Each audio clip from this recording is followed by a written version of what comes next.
ஒரு ஊரில் ஒரு பால்காரன் பால் விற்று பிழைத்து வாழ்ந்து வந்தான். கலப்படமற்ற சுத்தமான தரமான பால் விற்பதில் பிரசித்தி பெற்ற அந்த பால்காரனுக்கு வாடிக்கையாளர்களும் அதிகரித்துக் கொண்டே சென்றனர். இப்படி இருக்க ஒரு நாள் இவனுக்கு ஒரு நப்பாசை தோன்றியது. தனது லாபத்தை இன்னும் அதிகரிக்க வழிபார்த்தான். முடிவாக பாலின் 1/3 பகுதி அளவுக்கு தண்ணீர் கலந்து விற்பனை செய்தான். வழக்கம்போல் சந்தைக்கு சென்று பாலை விற்பனை செய்தான். வாடிக்கையாளர்கள் யாரும் கண்டுபிடிக்கவில்லை. காரணம், அவர்களுக்கு இவன் மீது அவ்வளவு நம்பிக்கை. சில நாள் கழித்து பாதியளவு தண்ணீரை கலக்க ஆரம்பித்தான். வாடிக்கையாளர்கள் யாரும் கண்டுபிடிக்கவில்லை. காரணம், அவர்களுக்கு இவன் மீது அவ்வளவு நம்பிக்கை. அவன் எதிர்பார்த்தது போலவே 2 மடங்கு ஆதாயம் கிடைத்தது. மகிழ்ச்சியடைந்தான்.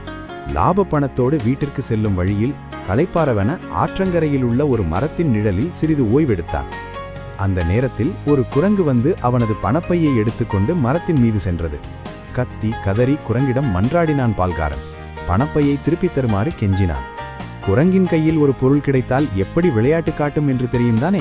ஒரு பணக்காசை அவனிடமும் மறுகாசை நதியிலும் மாறி மாறி வீசி முடித்தது. குரங்கு தன்னிடம் எரிந்த பணத்தை எண்ணி பார்த்தான். அங்குதான் ஆச்சரியம் அவனுக்காக காத்திருந்தது. கலப்படமற்ற பாலின் வருமானம் அவன் கையில் வந்து சேர்ந்திருந்தது. அப்போதுதான் தப்பு செய்பவன் யாரும் தப்பிக்க முடியாது என்பதை உணர்ந்தான். அவன் அண்ணாந்து பார்த்தவாறு பின்வரும் வாசகத்தை சொன்னான்.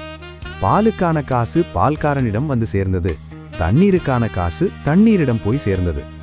நாம் அநியாயமாக சம்பாதித்த ஒவ்வொரு ரூபாயும் சந்தேகமின்றி அநியாயமாக ஒரு நாள் நம்மை விட்டு போகும்.